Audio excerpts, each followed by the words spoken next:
Let's start. Good morning to all of you.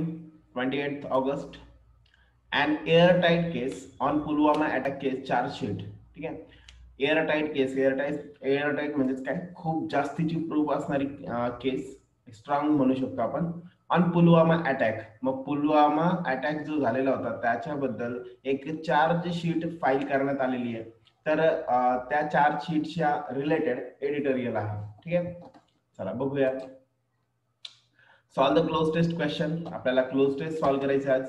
सोबत we have to fill the blanks properly in the given time, that is 30 seconds only. 30 सेकंदामध्ये आपल्याला ते blank fill करायचे आणि then will discuss the correct answer along with the explanation आणि result feedback. ठीक आहे, so बघूयात काय नेमकं आहे. Further clarity emerges on the JEMs and Pakistan's role in the Pulwama attack. जो पुलवामा अटॅक झाला होता त्यामध्ये पुढची अजून क्लिअरिटी जी आहे, जे अजून क्लिअर विजन जे आहे ते इमर्जेस मीन्स कम्स आउट, बाहेर येणं किंवा समजणं. जैश ए मोहम्मद आणि पाकिस्तान यांचा रोल जो होता तो पुलवामा अटॅक मधला, तो नेमका काय आहे ते समजलं किंवा ते उघडकीस आलं. ठीक आहे, रेडी सगळे? Let's start.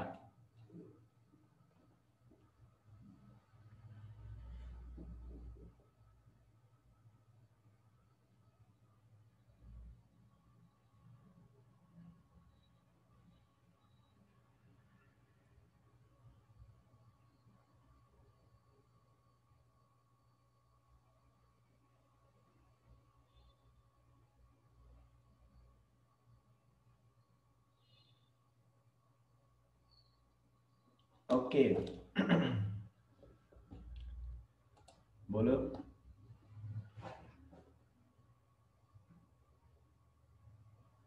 फॉर ए, बर. अजून ए, अजून ए ए ए. ठीक है, देखते हैं क्या है. A year end half after the dastardly terror attack on a central reserve police force convoy means group. A year and half, एक आणि अर्ध वर्ष म्हणजे 1.5 वर्षाच्या नंतर द डास्टर्डली म्हणजे क्रुएल, एकदम निर्दयीपणे केलेला गेलेला अटॅक, टेरर अटॅक, आतंकवादी हमला जो होता ऑन कशावरती, सेंट्रल रिझर्व्ह पोलीस फोर्स म्हणजे CRPF यांच्यावरती जो अटॅक झालेला होता त्यांच्या ग्रुपवरती इन पुलवामा मध्ये, दॅट किल्ड 40 पर्सनल म्हणजेच कोण असतं, एम्प्लॉई. ठीक आहे, so PERSONNEL, personal means employee, आणि पर्सनल AL असेल आणि डबल N नसेल तर ते पर्सनल झालं. ठीक आहे, सो जर आपण बघितलं की 1.5 वर्षाच्या नंतर जो टेरर अटॅक झालेला होता CRPF वरती पुलवामामध्ये, ज्यामध्ये 40 लोक किल झाले होते, the national investigation agency has filed a charge sheet against 19 people. मग या अगेन्स्ट नॅशनल इन्व्हेस्टिगेशन एजन्सी जी आहे त्यांनी एक चार्ज शीट फाईल केली अगेन्स्ट 19 पीपल. 19 लोकांच्या विरोधात काय केलेलं आहे, चार्ज शीट जी आहे ती दाखल करण्यात आलेली आहे, आरोपपत्र म्हणतात त्याला. इन्क्लुडिंग, त्या 19 मध्ये कोण कोण आहेत, मौलाना मसूद अझहर. मौलाना मसूद अझहर कोण आहे, the leader of the terrorist group Jaish e Mohammed. Jaish e Mohammed जे आहे, ही जी टेररिस्ट ग्रुप आहे त्याचे जे मेन लीडर आहे ते कोण, मौलाना मसूद अझहर यांना, हे सुद्धा त्यामध्ये इन्क्लुडेड आहे. Dash planning the attack, for planning the attack. ठीक आहे, so correct answer will be, काय असेल करेक्ट आन्सर, ए. क्लियर सगळ्यांना? चलो नेक्स्ट.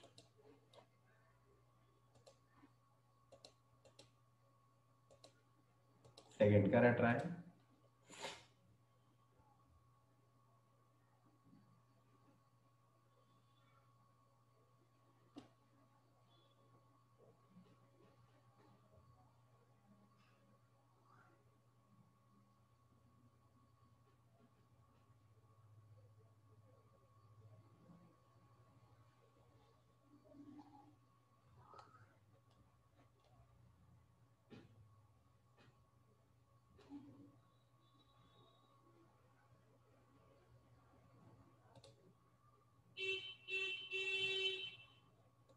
बोलो फास्ट.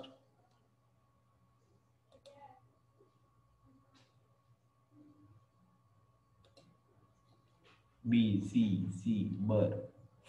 चलो देखते हैं क्या है। Considering the difficulties in piecing together the minutiae in the case the agency's painstaking efforts must be acknowledged. बघा, considering लक्षात घेता the difficulties in piecing together.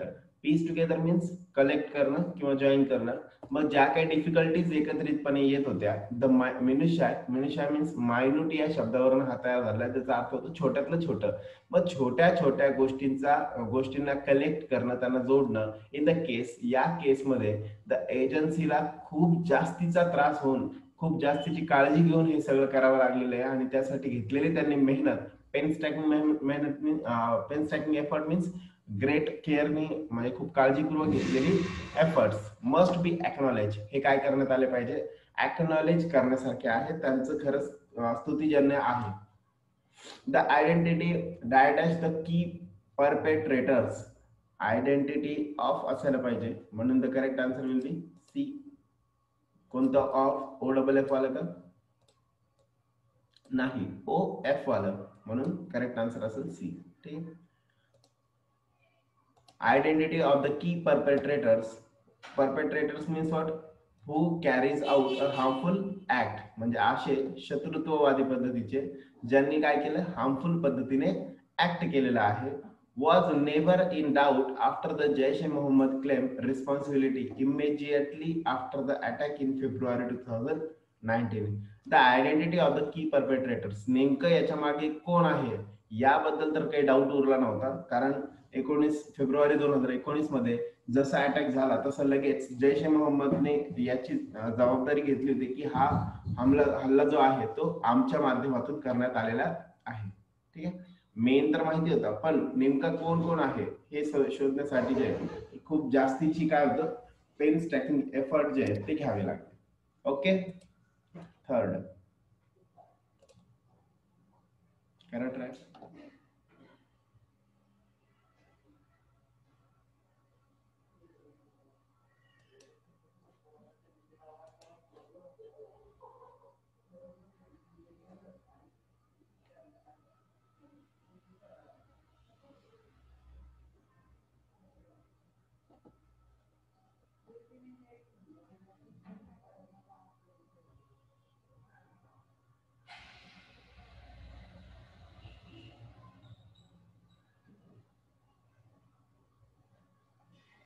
Okay, बोलो.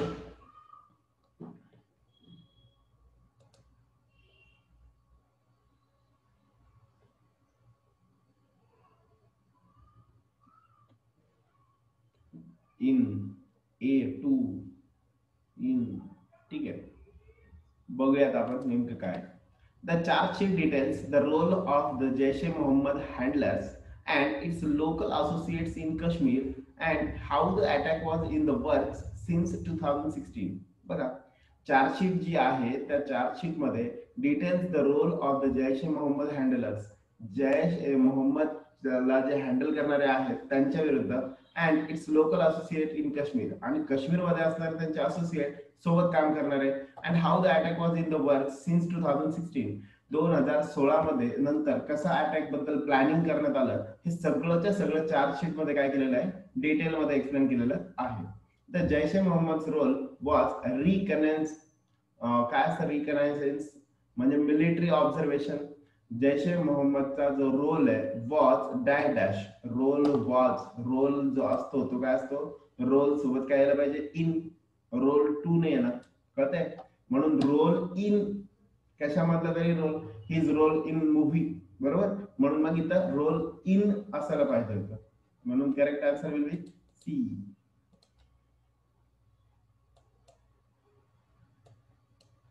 ठीक आहे, पुढे बघू. वॉज इन रिकनायसेन्स म्हणजेच मिलिटरी ऑब्झर्वेशन जे होतं ते कशा पद्धतीने केलं, किंवा त्यांचं ट्रेनिंग जे होतं ते, अँड इंडॉक्ट्रिनेशन, इंडॉक्ट्रिनेशन म्हणजेच काय, सामान्य लोकांना समजून सांगणं, टीचिंग देणं त्यांना. ठीक आहे. But the group could not have procured, पण त्यांना हे करता आलं नाही काय, and transported the obtain, procure means obtain, transported the high intensity explosive without the involvement of the Pakistani security establishment. हे सगळं त्यांना करता येऊ शकत होतं. काय, मिलिटरी ऑब्झर्व करणं, त्याच्यानंतर तिथल्या लोकांना ट्रेनिंग वगैरे देणं. पण जर आपण बघितलं त्यांना ते जे एक्सप्लोजिव्ह आहेत, जे काही बॉम्ब्स आहेत मोठे मोठे म्हणजे स्ट्रॉंग लेवलचे, तर ते त्यांना मिळणं आणि त्यांना ट्रान्सपोर्ट करणं, हे सगळं पाकिस्तानी सिक्युरिटीची साथ मिळाल्याशिवाय हे शक्य नव्हतं. स्टार्ट.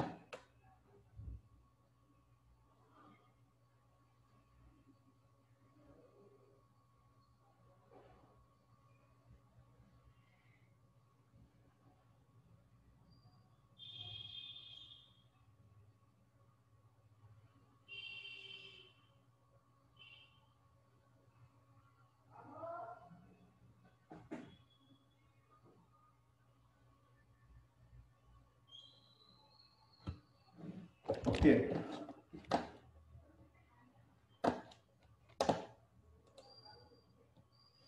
बघा.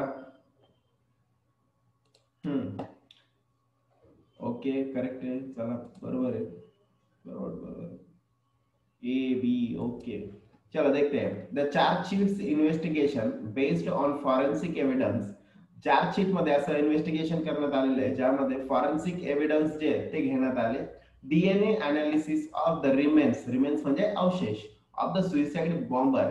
मग चार्जशीट मध्ये असं इन्व्हेस्टिगेशन करून लिहिण्यात आलं की जे फॉरेन्सिक एव्हिडन्स नुसार, फॉरेन्सिक मधनं जे काही प्रूफ मिळाले त्यानुसार डीएनए अनालिसिस करण्यात आलं. जो सुसाइड बॉम्बर होता, म्हणजे ज्यांनी समजा सुसाइड त्या बॉम्ब वगैरे सगळं घेऊन त्या व्हेकल मध्ये जो काही त्यात होता, तर त्याचे अवशेष जे होते त्याच डीएनए अनालिसिस करण्यात आलं. त्याचा पण डिटेल आहे. IP address tracking of the video released. Video काय होईल? रिलीज होईल. हा तर कॉमन शब्द आहे. युट्यूब वरती काय करायचं? व्हिडिओ रिलीज करायचा, बरोबर. म्हणून मग करेक्ट आन्सर कोण असेल? रिलीज्ड. ठीक आहे. By the JeM, Jaish e Mohammed, claiming responsibility. जो आयपी ऍड्रेस होता जिथून तो व्हिडिओ रिलीज करण्यात आला होता, त्याचा आयपी ऍड्रेस सुद्धा कन्सिडर केला गेला. एक्झामिनेशन ऑफ द बॅटर्ड व्हेकल, जे बॅटर्ड क्रश झालेलं व्हेकल होतं, चकनाचूर झालेलं, तर त्या व्हेकलचं सुद्धा काय करण्यात आलं, त्याची पण एक्झामिनेशन केली. आणि जे व्हेकल ज्याच्यामध्ये काय करण्यात आलं तर बॉम्ब घेऊन जात होतं, अमंग अदर्स, सोबतच therefore makes a thorough claim on JEM and Pakistan's role in the attack. यावरनं सगळ्या ज्या गोष्टी आहेत हे सगळ्या त्या चार्जशीट मध्ये आहे आणि त्या माध्यमातून फक्त जैश ए मोहम्मदच नाही तर पाकिस्तान सुद्धा याच्यामध्ये इन्व्हॉल्व आहे हे क्लिअर होतं. Okay, next 5th.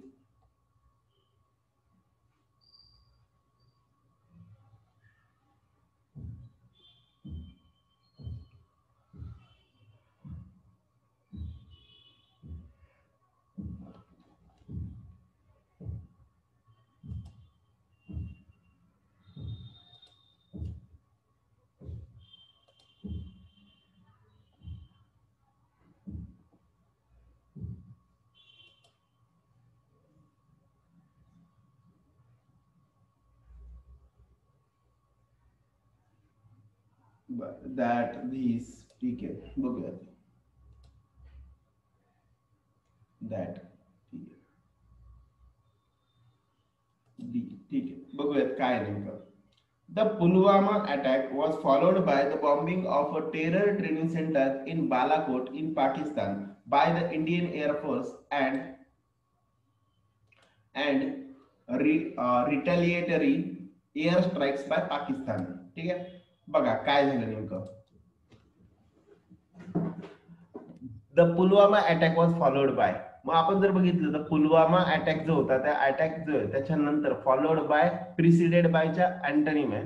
Followed by means त्याच्यानंतर काय केलं गेलं. मग पुलवामा अटॅक जसं झाला त्याच्यानंतर काय करण्यात आलं, बॉम्बिंग ऑफ अ ट्रेनिंग. कधी करण्यात आला तो, जेव्हा terror training centre in Balakot in Pakistan, Pakistan मधलं जे बालाकोट मधलं टेरर आतंकवादी ट्रेनिंग सेंटर आहे त्याला इंडियन एअरफोर्सच्या माध्यमातून and retaliatory air strikes by Pakistan. मग इंडियन एअरफोर्स कडनं त्याला ज्या वेळेस त्या अटॅक टेरर ट्रेनिंग सेंटरला जे बालाकोट मध्ये त्याला ज्या वेळेस म्हणजे त्याच्यावरती ज्यावेळेस बॉम्बिंग झालं तर त्यावेळेस त्याचा प्रतिशोध म्हणून काय करण्यात आलं तर retaliatory air strikes by Pakistan.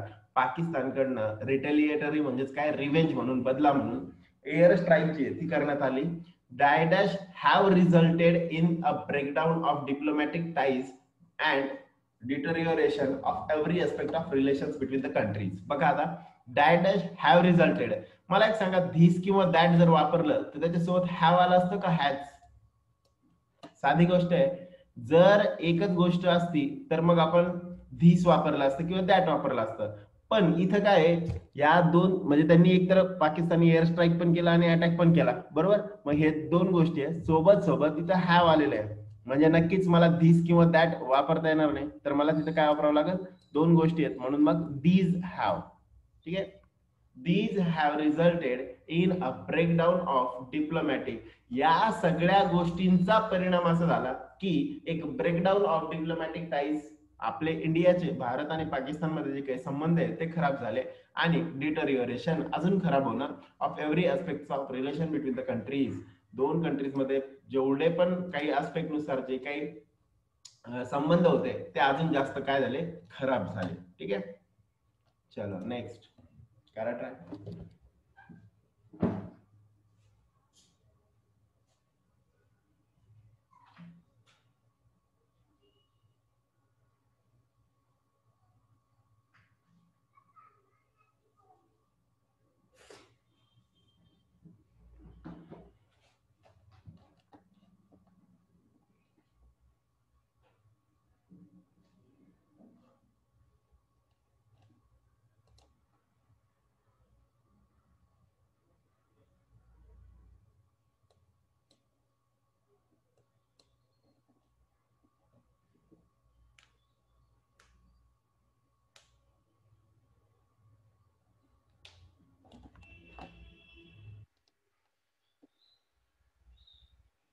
बी बी बी बी सगळे बी म्हणतायत, चला बघूया.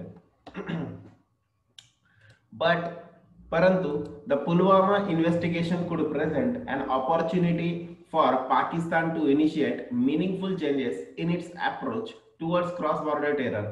पण यामधून पुलवामा इन्व्हेस्टिगेशन जे करण्यात आलं तर त्यामुळं एक ऑपॉर्च्युनिटी मिळू शकते कुणाला, पाकिस्तानला, टू इनिशिएट मिनिंगफुल चेंजेस. स्वतःचे जे काही अप्रोच आहे त्यामध्ये काय होऊ शकतं, मिनिंगफुल चेंजेस करता येऊ शकतं. यासाठी त्यांना काय सुरुवात करता येईल, इनिशिएट करता येईल. Initiate means to start. ठीक आहे, सो चांगल्या पद्धतीने या आतंकवादाला संपवण्यासाठीचा जो काही त्यांचं क्रॉस बॉर्डर टेरर आहे, म्हणजे आम्हाला कालच्याच आपण एडिटोरियल मध्ये बघितलं की पाकिस्तानने असं क्लेम केलं की क्रॉस बॉर्डर टेरर मध्ये आम्हाला पण खूप जास्त सहन करावं लागतं. तर त्या कंडिशन मध्ये जर त्यांना खरंच चेंज करायचं असेल तर ही एक चांगली ऑपॉर्च्युनिटी त्यांच्यासाठी आहे.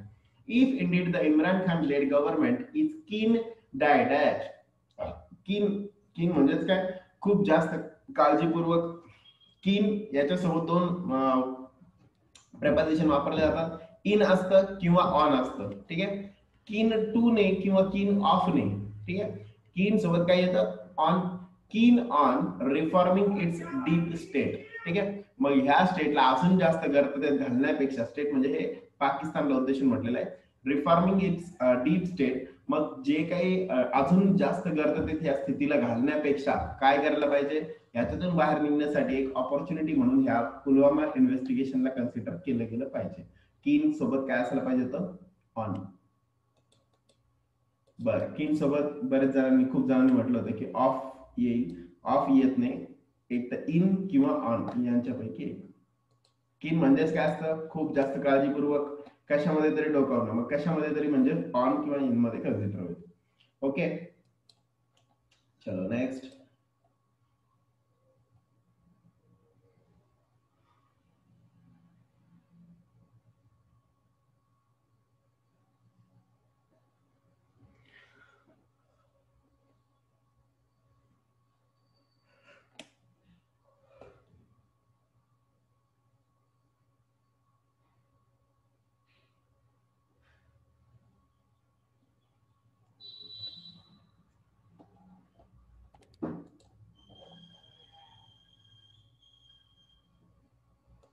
चलो बोलो फास्ट.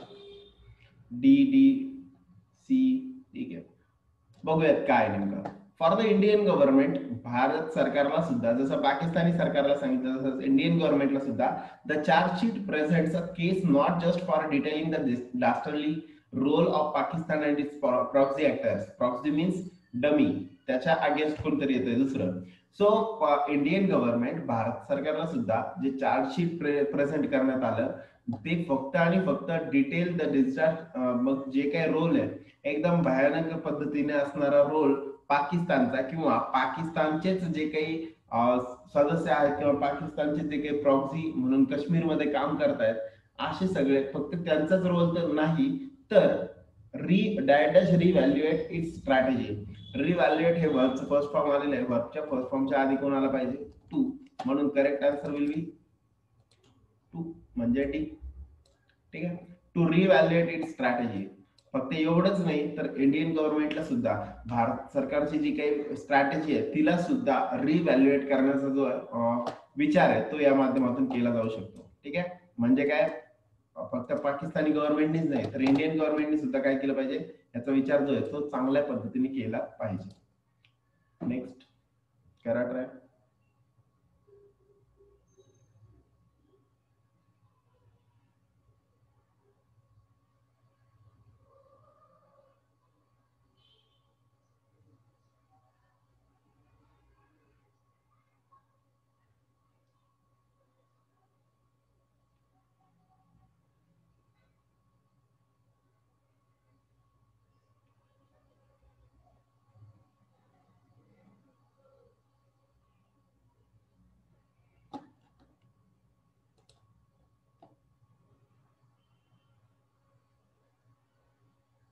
डी डी डी ठीक आहे, ई बर ठीक आहे.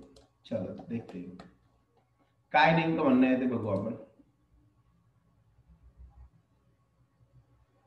बघूया. बरोबर बरोबर आहे, डी ऑप्शन. वॉर्निंग जी असते ती अबाउट काहीतरी, म्हणून मग डी ऑप्शन एकदम करेक्ट आन्सर आहे. चला बघूयात नेमकं काय म्हटलेलं आहे. ठीक आहे, the involvement of a local Kashmiri youth in the attack as a suicide bomber. जर आपण बघितलं की युथ, काश्मीरी युथ जो आहे तो त्या गाडीमध्ये जो सुइसाइड बॉम्बर होता तो कोण होता? काश्मीर मधला युवक होता.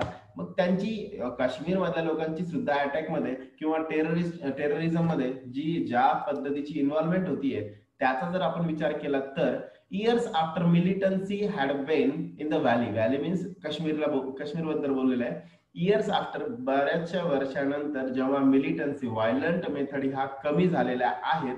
Had wane, wane means dim होणं, कमकुवत होणं. मग ज्या की कमी झालेल्या आहे इन द व्हॅली, अशा वेळेस की ज्या वेळेस या मेथड कमी झालेल्या अशा वेळेस सुइसाइड बॉम्बर म्हणून त्यांनी काम करणं वॉज ऑल्सो वॉर्निंग.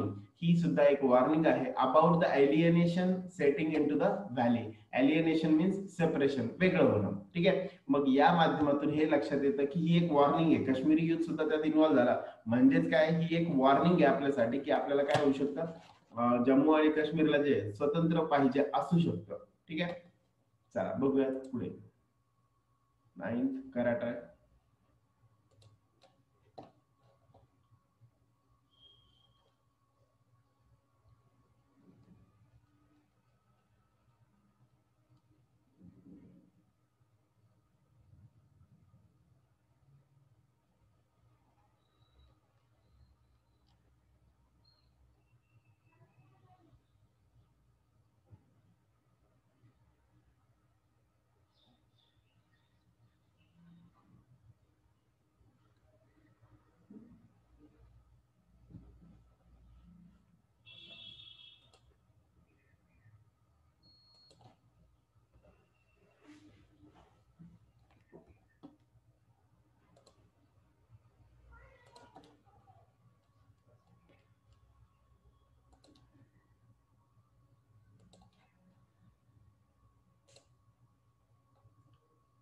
बी बी बी ठीक आहे, चला बघूयात. The hollowing out weaken of Jammu and Kashmir's special status, the bifurcation of the state and the demotion of Jammu and Kashmir as a union territory. बघा, मग जसं की बघा, हॅलोविंग आउट म्हणजे हॅलो आउट मध्ये काय असतं? वीकन, कमी करणं. जम्मू काश्मीरचा स्टेटस कमी करणं, सोबत सोबत स्पेशल असण्याचं स्टेटस कमी करणं, सोबत सोबत bifurcation of the state, bifurcation separation state आणि स्टेटचं असं दोन भागांमध्ये विभाजन करणं जम्मू आणि काश्मीरचं. त्याच्यानंतर demotion of Jammu and Kashmir as a union territory, आणि या दोघांना काय करणं, डिमोशन करून टाकणं, प्रमोशन पुढे घेऊन जाणं, डिमोशन कमी करणं. मग त्यांना आहे त्या स्थितीवरनं कमी करणं ऍज अ युनियन टेरिटरी आणि त्यांना युनियन टेरिटरी हा दर्जा देणं.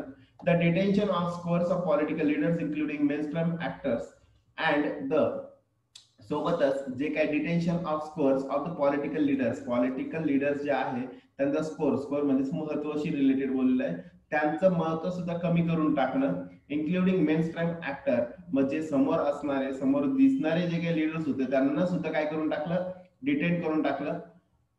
And the direct restrictions on access to broadband internet have deepened the alienation. ठीक आहे, कंटिन्युइंग रेस्ट्रिक्शन्स आणि अजून सुद्धा ते रेस्ट्रिक्शन्स त्यांच्यावर लादलेले. कोणते रेस्ट्रिक्शन्स, कोणत्या रेस्ट्रिक्शन्स बद्दल बोललं जात आहे, तर जे ऍक्सेस ऑन ब्रॉडबँड इंटरनेट वरती सुद्धा काय करण्यात आलेले आहेत, बंधनं लादण्यात आलेले आहे, ते अजून पण कंटिन्यू आहे. या सगळ्या गोष्टींमुळे हॅव डीपन्ड द एलिएनेशन, त्यांच्यातली जी एलिएनेशन किंवा वेगळं होण्याची जी फिलिंग आहे ती अजून जास्त काय झाली, वाढत चाललेली आहे. ओके, अँड लास्ट सगळ्यांनी ट्राय करा.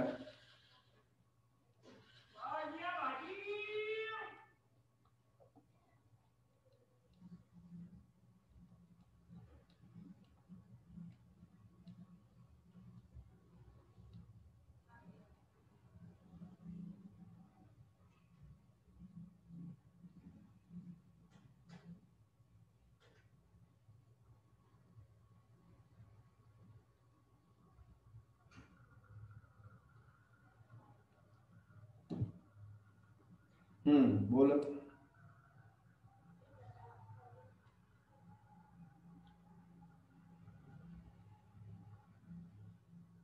नाही कळलं का? विष्णू रेज्ड हँड, आरती रेज्ड हँड, काय झालं वर नाही कळलं?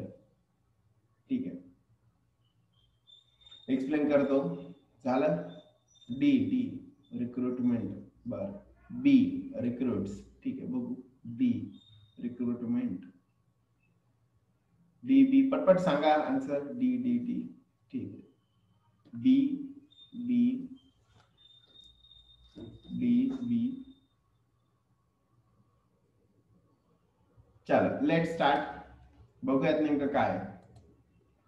The prevention of terror attacks will entail not only, entail means दर्शवणे, prevention of terror attacks will entail दर्शवणे, नॉट ओनली फक्त यातून प्रिव्हेन्शन करणं हे यातून फक्त सिक्युरिटी आणि diplomatic measures to isolate and destroy terror outfit such as the JEM, but also addressing the roots of alienation that contribute direct to the cause of terrorism. Prevention of terror attacks, मग हे जर आपण केलं समजा, terror attacks जे त्यांना जर prevent करायचं will entail not only security, त्यामुळं काय काय नेमकं दर्शवलं जातं किंवा कुठे कुठे प्रभाव होतो, फक्त सिक्युरिटी आणि डिप्लोमॅटिक मेजर्स यांच्यावरच नाही होत, टू आयसोलेट मीन्स वेगळं होणं, यावरच नाही, आणि सोबत सोबत कशावर, तुम्हाला destroy terror outfits such as the JEM, Jaish e Mohammed जे आहे, फक्त डिप्लोमॅटिक मेजर किंवा सिक्युरिटी मेजर म्हणूनच प्रिव्हेन्शन नाही करायचंय, तर सोबत सोबत आउटफिट्स म्हणजे काय त्याला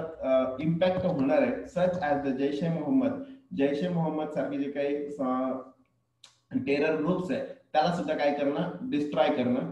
बट ऑल्सो, फक्त एवढंच काम नाहीये, तर but also addressing the root of, पण त्यासोबतच काय केलं पाहिजे, रूट्स ऑफ एलिएनेशन, नेमकं हे जे रूट्स आहे सेपरेट होण्यासाठीचं जे काही त्यांना वाटतंय की roots of alienation that contribute direct to the cause of terrorism, यामुळं काय होतं, हे टेररिझम जे आहे ते वाढत जातं. कंट्रीब्यूट डायरेक्ट, मग आता मला सांगा, दॅट कंट्रीब्यूट हा सिंग्युलर वाला वर्ब आलेला आहे, म्हणून that contribute recruits to the cause of terrorism. रिक्रूटचा अर्थ इमर्ज अशा अर्थाने या ठिकाणी घेतलेला आहे. मग इथं वर्ब फॉर्म म्हणून मला पाहिजे कंट्रीब्यूट, दॅट कंट्रीब्यूट हे झालं नाउन फॉर्म, त्याला सपोर्ट करणारा जो वर्ब फॉर्म आहे ते रिक्रूट्स येईल. ठीक आहे, रिक्रुटमेंट का बरं नाही येणार, recruitment to the cause of, recruitment ऑफच असतं. ठीक आहे, मग रिक्रुटमेंट सोबत टू नाही येणार, म्हणून मग recruits to the cause of terrorism. थोडक्यात या पूर्ण वाक्याचा अर्थ काय बघा, prevention of terror attacks will entail not only security and diplomatic measures, जर टेरर अटॅक्सला जर प्रिव्हेंट केलं, थांबवलं गेलं, तर फक्त सिक्युरिटी किंवा एकमेकांचे संबंध हे चांगले होतील असं नाही, तर सोबतच त्याच्यासोबत जे पण टेरर ग्रुप्स आहे किंवा टेरर आउटफिट्स आहेत त्यांना सुद्धा डिस्ट्रॉय केलं जाईल. आणि सोबत सोबत ऍड्रेसिंग द रूट्स ऑफ अलिएनेशन, पण हे करत असताना जे रूट आहे की ज्या माध्यमातून हे असे टेररिझम पुन्हा पुन्हा उभं राहतात त्याला सुद्धा काय केलं जाऊ शकतं, थांबवलं जाऊ शकतं. ओके, क्लिअर सगळ्यांना? Thank you. Good day to all of you.